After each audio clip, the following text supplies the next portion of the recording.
किनी मिया के डार हमैया अल्लाह बेली लोरा वाकी झूली रे झूली ना कि मैया मोरी गावेली गीती ए बूढ़ी तने बीड़ी तो ना हो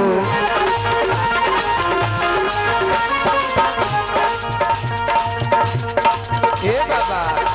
देखिए एगो बात हमने के मन पड़ल बा बात भैया ई मन पड़ल बा माई के भजन कौनी है जते याद पड़ल ह एगो भारत ऐसा हमने के ई देश बा जौना के माता के उपाधि दिहल गइल बा हमने के कबो भैया कहिले जे चीन माता की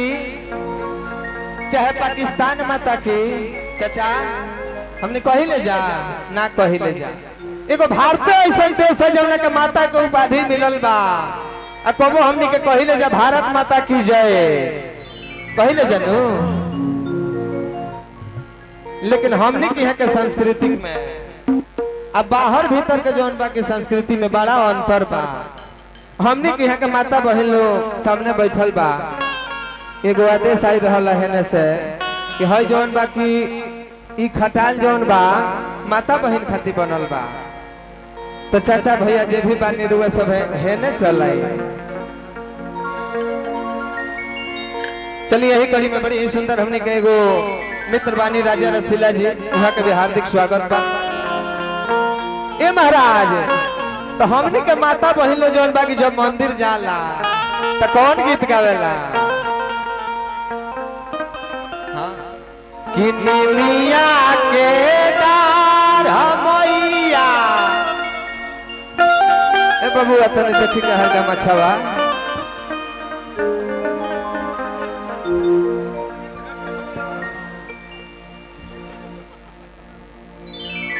ए मर्दवा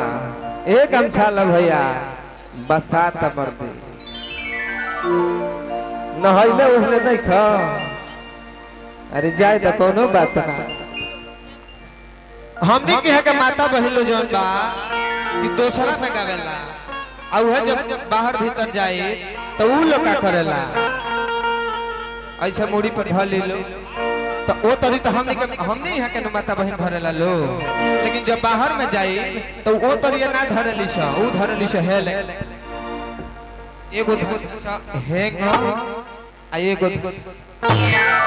आ तब कौन गीत गइया छ बावन कि ये दिल आशिकाना ये दिल ए आ तले ले मंदिर जौन बा की मंदिर पर समाई भागल बड़ी 100 कोस दूरा लेडी के गाछ को आ उहे जब हमनी के यहाँ का माता बहन लोग आवेला तो यही अचरवा का कौना भाव में ओढ़ेला एकदम जौन बा की चुनरी के लय लाग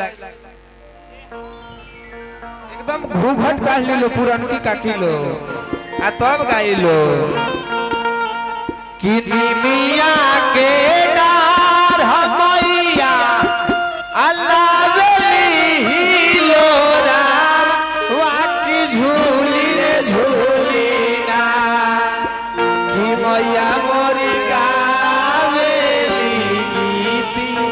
ए बूढ़ी तने बीड़ी तो ना हो वही में वीडियो पी ली लो लेकिन हमने के कहे कबा अपना में चले कबा कि हाथ जोड़िए माई तो के बोलाई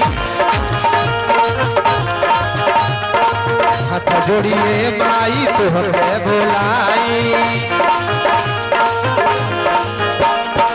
हाथ जोड़िए माई तो के बोलाई सभा विजय आई के लजिया बजाई साझा सबेरे माई हो तो के पुकारिया वो बेटा दुआरी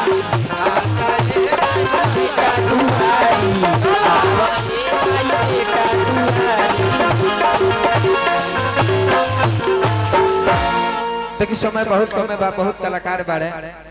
ई माई के दरबार में एगो भैया के तरफ से चुनरी चढ़ावे खातिर आशीर्वाद आइल बा